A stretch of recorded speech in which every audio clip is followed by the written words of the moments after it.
Now come along and listen to us talk with the Bond Jam. Go and have a lovely little walk with the Bond Jam. Or maybe put it on and go to bed with the Bond Jam. Or grab yourself a slice of toast and spread with the Bond Jam. Hello and welcome to Bond Jam with me, Simon Jeffrey, and I'm joined by the Tilly to my Jill Masterson. It's Mr. James Turner. I was wondering what you were going to go for this time. Hello, Simon. Hello, James. How are you? I'm fine, thank you. I'm ready to go. And what are we talking about today? Talking about Goldfinger. Goldfinger. So it's perhaps the most popular of the Sean Connery films in terms of popular culture. Well, I'm going to jump straight into it. I'm just going to ask you, what do you think it was about, James? Can you describe the plot? Okay, so Bond's there to investigate gold smuggling. So that's all he initially knows. And then it turns out a much bigger plot, which is for Goldfinger to raid Fort Knox, which he thinks is then to steal the gold.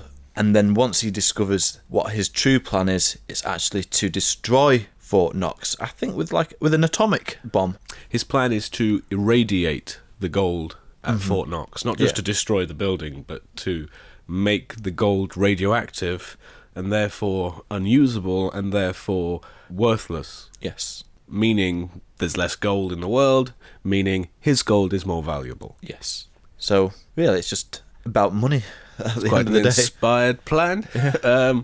What do you think of this film, James? I think it's the most accessible Sean Connery film. Yes. And I think that's why it often comes up in those top lists. I suppose because, unlike Thunderball or You Only Live Twice or the ones that come later that include Blofeld, you don't need prior knowledge of who that character is. No, that's true. This was very much a break from the Spectre storyline. Yeah. And I almost see it as a bit of, almost like a Bond on vacation special, you know. Yeah. It's kind of a little momentary pause in what has been, albeit quite loose continuity so far, but this, you don't need to know any of that. So you can imagine people at the time sort of saying, oh, you've got to come see Goldfinger, it's amazing, and be like, oh, well, I haven't seen the other two. Yeah. Like, you don't have to. Yeah. You don't have to see anything. It almost sets up the character and everything you need to know within this film. Yeah, and it's not just the characters, the whole formula of the Bond series to come. Yes, and I think this film does represent a turning point in cementing certain things as true James Bond formula for many years to come. Yeah. What are some of those things, do you think? So, big thing was the theme tune, because obviously we got Matt Monro in From Russia with Love, but it wasn't really used in the title sequences at the start, we only hear it at the end. Then you've got the gadgets particularly. Obviously we were introduced to a few gadgets in From Russia with Love, but this is taken a step further, particularly with the Aston Martin DB5. And those over-the-top henchmen and villains, so you got Oddjob with his trademark bowler hat. Yes, I think it represents the point where they pushed reality slightly further away. Yeah. It has a slightly camper approach as well, a Definitely. light-hearted and much more humour as well, I think. Yes. Maybe that's due to a new director, the first change of director of the series, with Guy Hamilton taking over from Terence Young. And right from the start, I think he sets out to set the tone with the seagull on the head. Again, we talked about it in our Gadgets episode briefly, but realistically, you'd be better off just swimming underwater and not being seen. So right away, when you see a seagull on someone's head, you say, okay, I'm getting an idea of what sort of film this is. Yeah. And then we've got that cool, slick introduction to Bond. He takes his wetsuit off and he's got a suit underneath, and all the way through you're just thinking, this is going to be fun. Yeah. This film, I think, really introduced the idea that the pre-title sequence can be a little bit of fun nonsense before the story even begins. Yeah. So he's on a different mission there. Yeah, to destroy these containers. It's nice to know that Bond does other missions other than the ones we see. Yeah. And so we just caught the tail end of that one. Yeah. But when the explosion goes off, his reaction is priceless. It's just like, oh yeah. Anyway. Regular day at the office. He then claims he has some unfinished business or something. Yeah. And he heads back into a back room where the first girl of the film, is waiting for him. And it's almost like they pick up something that they left earlier on that we didn't see. Yeah. So he comes in and he hangs up his gun and they just start kissing straight away. Mm-hmm. But, lo and behold, it's a trap. Yep. Because he sees in the reflection of her eye an approaching thug with a stick. Yep. And they have a fight.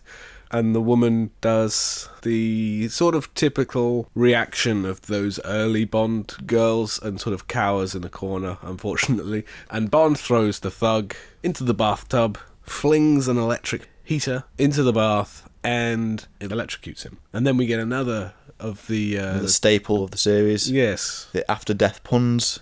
Shocking. Shocking. Positively shocking. I always thought, oh, you overdid it. Whenever I heard that, should have left it at shocking, but that must have brought the house down in 1964, you know. Yeah. And then that big brassy John Barry opening theme starts. Yeah. Shirley Bassey's vocals, and I think straight away the audience are probably relaxing into their seat, going, "All right, you've won me over. I feel utterly confident going forward. This is going to be a bit of fun, isn't it?" So the title sequence plays out with the second of Robert Brownjohn's title sequences that he did. Yeah. And although Maurice Binder gets a lot of the credit, I think, for the title sequences and those trademark elements, I think Brownjohn deserves a lot of the credit too. Yeah, he often goes unnoticed. He was the first to project images onto the bodies of women. Yeah. There's something really mesmerising about it. And, you know, putting a golf ball along the girl's arm and down into her cleavage. It's just got its tongue so firmly in its cheek the whole way through that it automatically turns off a part of your brain that's kind of cynical and judgmental. You know, you don't even realise it's done it, but by the end of the title sequence you're kind of perfectly attuned and ready for the film that you're about to watch. It opens up and it's a very different film already to From Russia With Love that had those dark, brooding locations. We open up on a bright, sunny Miami beach. We meet Bond. He's getting a massage from Dink. And he's actually heard before he's seen by Felix Leiter, who's looking for him. And this is the second appearance of Felix Leiter and the second actor to play him. We talked about this briefly in Dr. No as well. We did. And we also hinted that we might end up doing an episode about Felix Leiter. And this... It's a very different incarnation. It's a very different incarnation, yeah. Obviously, we see them together. They obviously recognise each other and are very pally, but don't get the same chemistry as Jack Lord and Connery had. And I think that might have something to do with the difference in age, maybe? Or it's very interesting you should say that. Because they're probably the same age. The actor who plays Felix in Goldfinger, whose name I always struggle with, I'm going to go with Kess. Linda. Mr. Linda. Mr. Linda. He's actually younger than Jack Lord. Really? Oh, wow. So if Jack Lord had reprised his role, he'd have been older. They were actually, in their respective films, almost exactly the same age. I did not know that. But you're right, he does come across more avuncular. Yeah. And perhaps it's just they wanted someone slightly less cool and comparable to Bond. I think the cool factor is definitely not present in this one for Felix. Well, interestingly, if you think in terms of the next couple of lighters that we got, Rick Van Nutter in Thunderball, and then we got Norman Burton in Diamonds Are Forever, and then David Hedison, Live and Let Die. So what it seems to me is that Terence Young liked them young and cool, and Guy Hamilton liked them older and more avuncular and crotchety. And so I think that may be why they change back and forth. Just personal taste of the director. I think it's a warm portrayal. It's not by any means the worst. In actual fact, if Felix had always been like that, I don't think we'd have any problem with it. I think it's just a bit jarring when you go from Dr. No to Goldfinger. And then they start to discuss the plan. They set up the idea that Goldfinger is someone they've been watching and that he's due to play cards any moment, and then the man himself appears. I love his introduction. He looks so kind of unlike the Bond villains of the last two films. If you think back to the enigmatic, composed Dr. No, or, you know, the muscular Grant, and just the kind of dangerous sense that you get from Blofeld and Kronstein and Klebb. And then in walks this kind of... It's the sort of guy that you'd expect just to find sunbathing by the pool on any European package holiday you could go on, you know? It's just, he doesn't look villainous per se. It's more kind of thuggish and brutish, but it's certainly a refreshing change. I think that's what's quite nice about when you compare him to previous Bond villains up to this point.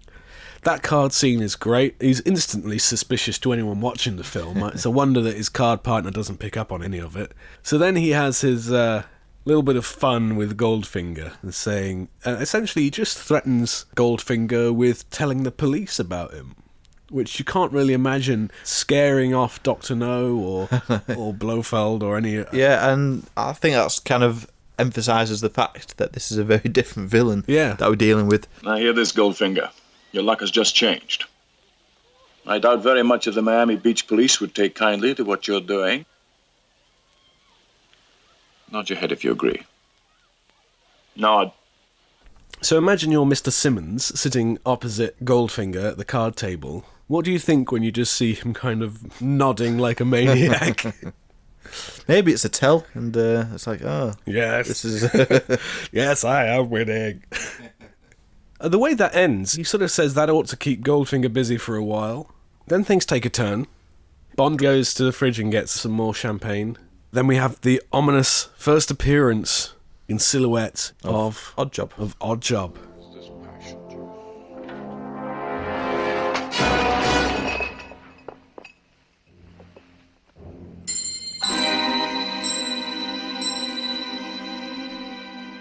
And then when Bond wakes up from being knocked out, we have one of the most enduring, iconic moments, not just in James Bond, but in cinema, of the Golden Girl. He wakes up and he sees Jill dead on the bed, covered in paint. Gold paint. So it's explained in the film that she died of skin suffocation, which we now know that Fleming was wrong about that. Mm-hmm. Doesn't happen. Yep. But I'd like to ask you your opinion on how do you think that happened? I like to believe that Oddjob had killed her first and then covered her in paint. No, but if we take it as read of what the film tells us, that she died of skin suffocation, let's just say that that is a thing. Okay. That when you're completely covered, you can pass out and die. Okay. How do you could she not be knocked out first, but still alive, so unconscious? Okay, but covered in paint, and then the body dies. But you're whilst glossing over the unconscious. part I want to pick your brains about. Okay. Who's covering her in paint?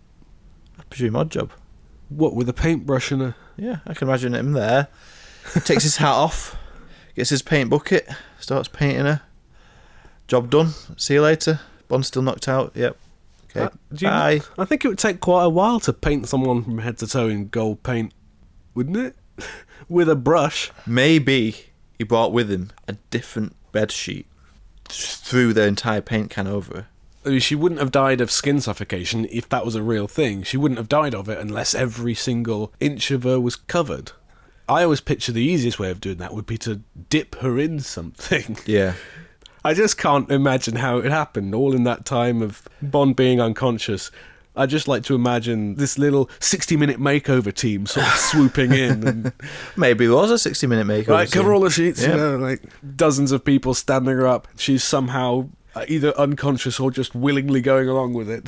To be honest, out of all the things that happen in this film, this is probably one of the least questioned things I question. Well, that's why we're here, James. Yes. We're here to dissect the undissectable and to probe each other. Sorry. You'll be using this Aston Martin DB5 with modifications. Now, pay attention, please. The Aston Martin DB5 is perhaps one of the most iconic things to come out of the film. We're using among that other phrase things. a lot, aren't we? Yeah, and I think when you're talking about Goldfinger, it's quite hard not to use that word. One thing I particularly like about this film is that it takes the time to sort of go on a little tangent when Bond is introduced to Goldfinger at a golf club. And it does take its time. It may not be to everyone's taste, this golf scene, because it's quite quiet, but I find it oddly kind of soothing and a nice change of pace. We've never seen a scene like this before or since, I think. And the payoff for it, to me, is worth the wait. With the switching of the balls, Goldfinger in this scene sort of proves himself just an utter cowardly, snivelling cheat, a spoilt child. To be honest, it reminds me a bit of Donald Trump. I've never made that comparison before, but now we're talking about it. It's That is how you'd imagine Trump would play golf, isn't it? yes, absolutely. Say, no, it didn't go over there. This is my ball. It's always been my ball. Do you think Goldfinger knows Bond is the same person who ruined his cards game, based on the fact that he's got the same voice. I think there's a little hint, or at least I read a little hint into it. When Goldfinger is introduced to Bond and he looks him over suspiciously and he says, "How do you do?" And Bond replies, "How do you do?" How do you do? You could perceive in his reaction a slight, if not 100% sure, at least a suspicion around him. Yeah. And I think as soon as he brings the gold into the equation as part of the bet on the game, Goldfinger knows obviously that it's no coincidence that he's here and he didn't come here to play golf. And he's so obsessed with gold and so easily put off his game that he misses a very easy putt when a bar of gold is dropped near him. So has Bond been carrying that massive bar of gold in his pocket up until now? Must have been. It's worth £5,000. It's probably a lot more in today's money. Yeah. It's played very nicely with that swap and the fact that Bond stands on the ball to stop Goldfinger from finding it, which you could argue is him not playing fair either, but it's all in the spirit of karma, I think. No, I think he was waiting to see what Goldfinger was going to do first. And obviously when they said they found the ball, then he's like, oh yeah, I'm stood on it. He's got that cheeky little caddy helping him out. Yeah, I love him. He's great. They could have made Bond just sort of caddy for himself, or they could have had a non-speaking role just tail behind them. Yeah. But it just chose a little minor character there just to inject a little bit of humour and actually surprising level of friendship with Bond. Yeah. Despite not really knowing each other, but it gives Bond someone to joke with and someone to share moments of warmth with. It's quite nice. When they return back to the house and Goldfinger is paid up and leaving, we get a demonstration of what would happen if Bond were to interfere in his business once more. Yep. With Oddjob taking his hat off. Yes. And decapitating a statue. It defies all laws of physics, I think. If you got a particularly lucky shot, you could slice someone's jugular with it. Yeah. I don't know if you could decapitate a statue or not. No, but then again, would you not cut your hand every time you took it off your head? But I guess you would know if you were wearing a razor-sharp hat. Yeah, true. Just not to kind of brush the rim of it with your finger. With a lot of these gadgets, it seems like they're asking for trouble. It seems like they're more likely to injure themselves. But I guess it just reiterates the type of film that we're in here. Yeah. That a simple gun won't do. Do you expect me to talk? No, Mr. Bond, I expect you to die. So Bond manages to escape from one of the most eye-watering scenes in the film. I thought you were going to use the word iconic again. It's iconic, but it is also eye-watering, and I wouldn't like to be the person who cleans up that mess afterwards. What a horrible way to go. Just slowly sliced in half. As bad as the camel spike. Yes. But Bond, luckily, has a little bit of information that he desperately kind of bargains with and says that he knows about Operation Grand Slam and that if he knows, then everyone else knows, and his life is spared. He's knocked out by a tranquilizer gun and he wakes up on a private jet. Yes, with Pussy Galore. Pussy Galore. I must be dreaming. And she's instantly sassy and quipping with him and shooting down his attempts at flirtation. And there's a hint at that point that Pussy Galore is not interested in men. Yes, she says she's immune. I think that's probably as far as they felt they could make it explicit in the 60s in film. I don't think in the book there's any doubt about it. No, I mean, when I was young, I always presumed she's just immune to his charms. It always occurred to me that, she likes women. Because there's other shots in the film that kind of... The way that Bond turns around and looks at Miley... Yeah. You could read that in two ways. You could read it as Bond turning his attention to the only other woman on the plane.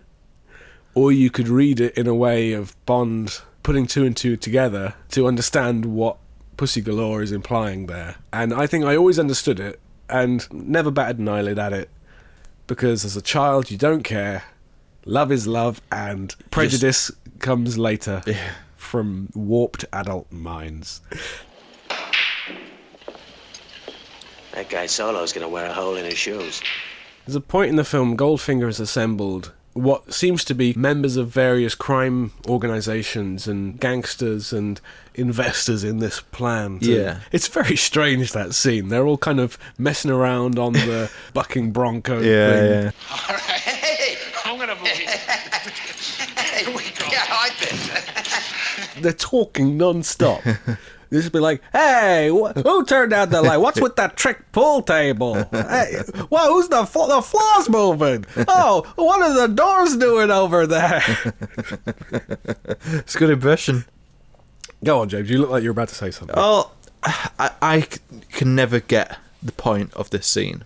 I know it's there to demonstrate the gas that they use, but Mr. Solo doesn't want a part of it, so he leaves and is ultimately killed. He's squished into a car. Yeah, but if they were going to kill him anyway, and then they kill everybody else as well as, what was the point? You know, I'd never thought of it like that, but you're right. There's no point. He doesn't even need to explain the plan. He could have just killed everyone right there and then instead of explaining what the plan was. I guess it is just purely for the benefit of the audience. Yes, but every time I see that, I think, what is the point of that? Hey, what's with the trick pool table? What's with that trick pool table?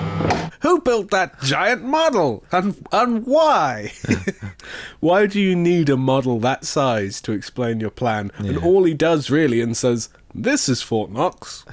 What he could have done in terms of the story is they could have just used the gas, keep those guys alive, explain the plan as normal, but just use the gas on Mr. Solo instead of. But then he wouldn't have had his pressing engagement. No, but he'd just scrap that entirely, wouldn't you?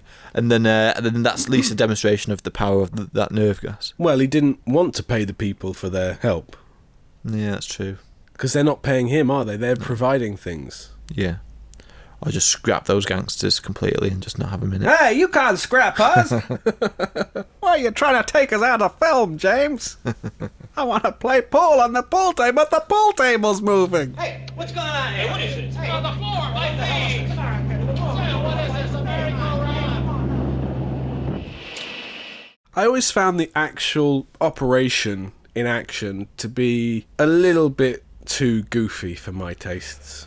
Well, this is my biggest problem with Goldfinger. Out of everything that happens in the film, this is the thing that I really cannot get my head around. Go on. So the operation takes place. Bond has forced Pussy Galore to come round to see things his way. Oh, yeah, I forgot about that. That's uncomfortable viewing now. Yeah, it is, yeah. But Pussy Galore changes the gas. Yeah. Now, this is what I don't get. Has the gas been changed to nothing, or has the gas been changed into something that's not lethal and just knocks people out temporarily? I've watched this film many times, and the only explanation is that everybody who gets knocked out by whatever comes out of those planes, everybody's faking it. Interesting. I was always under the impression that she'd swap the gas for a temporary knockout agent. Yes, which it would make sense until Felix Leiter and everybody suddenly comes awake as soon as the bomb is activated. I assume that's because they wake up after a set amount of time because it wears off. First thing he does is look at his watch, I think. I just feel like everybody wakes up at the same time. It's like, okay, the bomb's activated, let's go. The bomb's here. Let's get moving, Brigadier. Right, Jack, move in. Move in, commando tactics. It's a grey area, isn't it? Yeah. It certainly does look like they all spring back into action, like they maybe have just got presumably a radiation reader. They've not just woken up all at the same time and knew what they were doing. The question is, when they were knocked out, were they really knocked out? Yeah. I always thought they were. It would make sense. I can't imagine the entire area being told, right, everyone pretend to get knocked out when these planes fly over. My problem, I kind of find a little bit too silly for my tastes, is the scenes of all of the troops falling over, and some of them slowly get down to the ground, some of them... It's pretty fast acting. That is the part, if any, that will always put me off watching the film if I think of it. As I'm putting the disc in, I'm like, no, do I want to watch this? Yeah. You know? So they obviously end up saving the day after Bond has dispatched Oddjob. Yep. And then he stops it with how many seconds to go, James? Well, it depends on which way you look at it. Obviously, it reads 007 seconds to go, which is a nice little nod. But that was a later decision, I think. Yeah. Because the line is still in there where he says 3 more clicks. Yeah. Doesn't really matter. The finale, I think, always seems a little bit tacked on. Yeah, it doesn't. It would have been nice for Goldfinger to have been defeated at Fort Knox, I think. So Goldfinger comes out, he's got a new plan, he's angry. Yep, he wants revenge on Bond. And he gets sucked out of a window. It's like half the size. I think it would have maybe been more satisfying for Goldfinger to meet his end at Fort Knox somehow in another sequence. I don't know. It's just... It just feels rushed more than anything. It does. It kind of rushes to a finish scene, after that. And then they do that ridiculous thing of saying, this is no time to be rescued. Which became a staple for later Bond films as well. Yeah. Tomorrow Never Dies takes it even further, I think. Just... No, let's just stay on this wreckage in the middle of the sea. Let's not get rescued. Fools. They just turn up later in a block of ice or something. So overall, I think Goldfinger's a great film. It's not one of Connery's best, in my opinion. I think it just... there's something about it that makes me...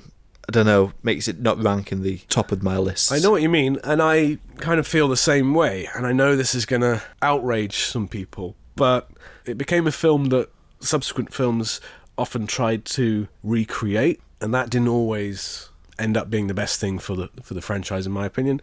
I'd say the same thing. There are Sean Connery Bond films that I would personally rank higher. It would appear somewhere in the middle, if not even maybe the bottom half of the Connery films of the whole franchise. For me, it's in the middle. It's safely in the middle for me. It's not that it's bad, it's just it automatically gets shifted down a little bit when I think of, well, no, which films would I put on before Goldfinger? Yeah. And there's quite a lot of them, to be honest. But also, if you want to sort of follow the plot of the Spectre storyline... You could quite easily skip Goldfinger. You could skip Goldfinger and do Dr. No from Russia with Love, straight to Thunderball.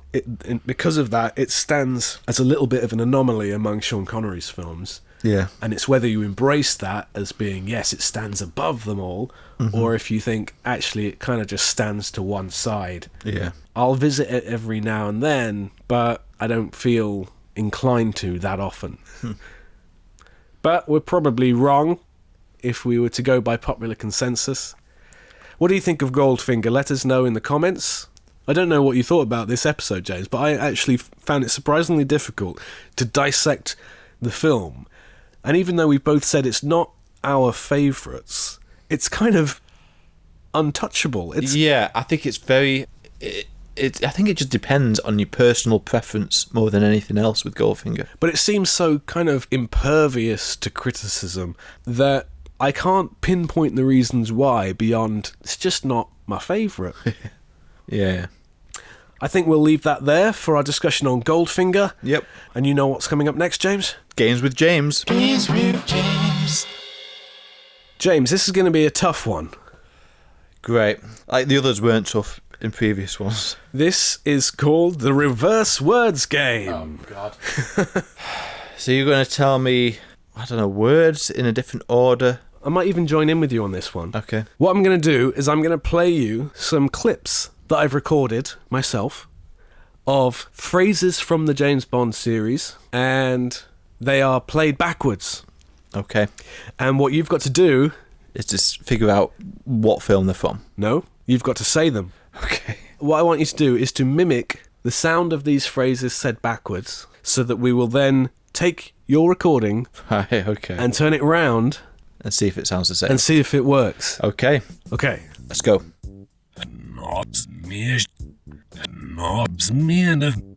Okay. Mart Mish. Mart Minen. Shall I do one just Yep. as well?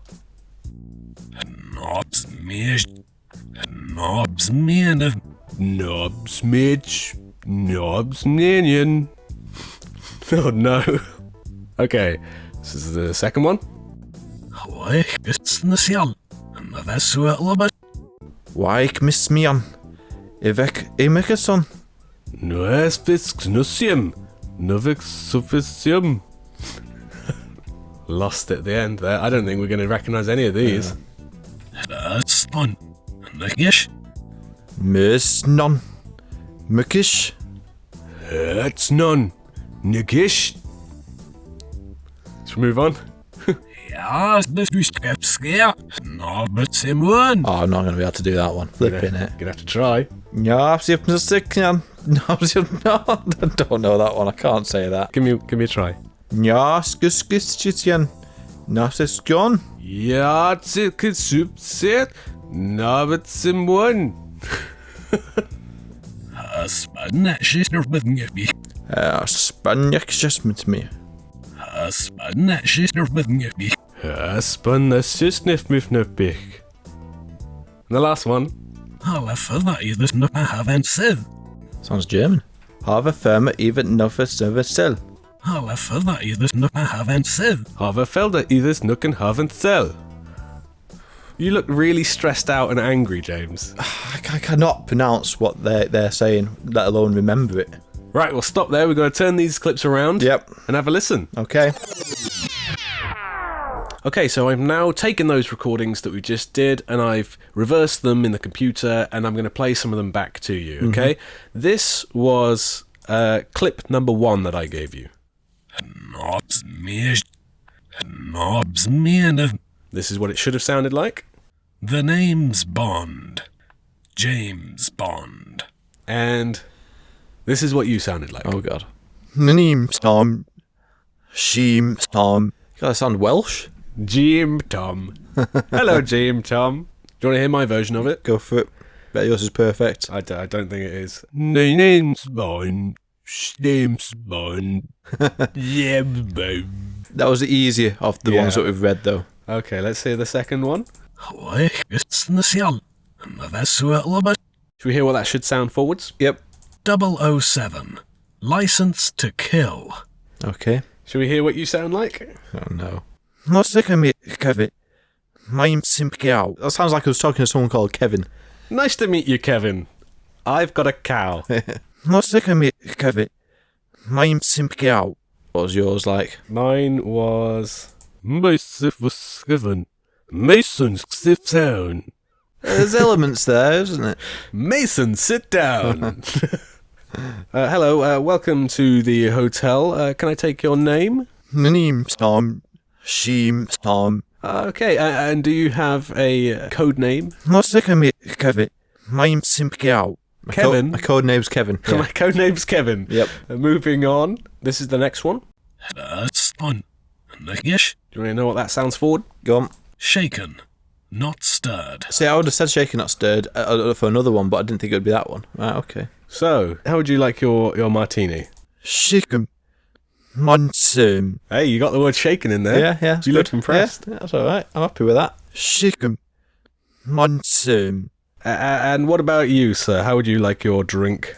Shaken. Non-stir. That sounds like you've already had a few drinks, to be honest.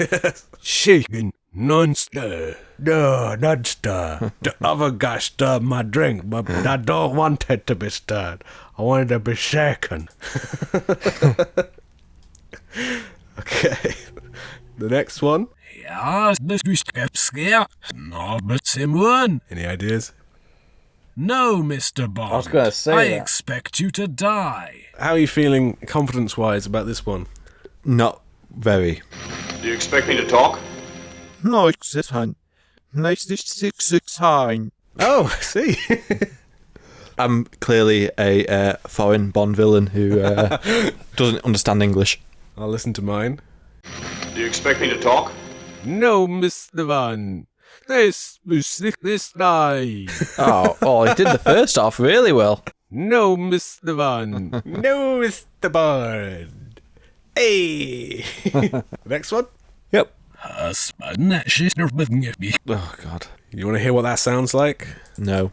Keeping the British end up, sir.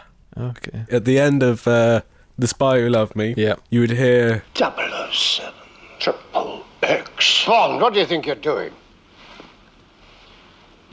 I'm just cleaning up, sire. I'm just cleaning up, sire. I'll take that. I'm just cleaning up, sire. What about mine? Bond, what do you think you're doing? Keeping fences up, sir. You can almost hear it in there. And the very last one. Oh, that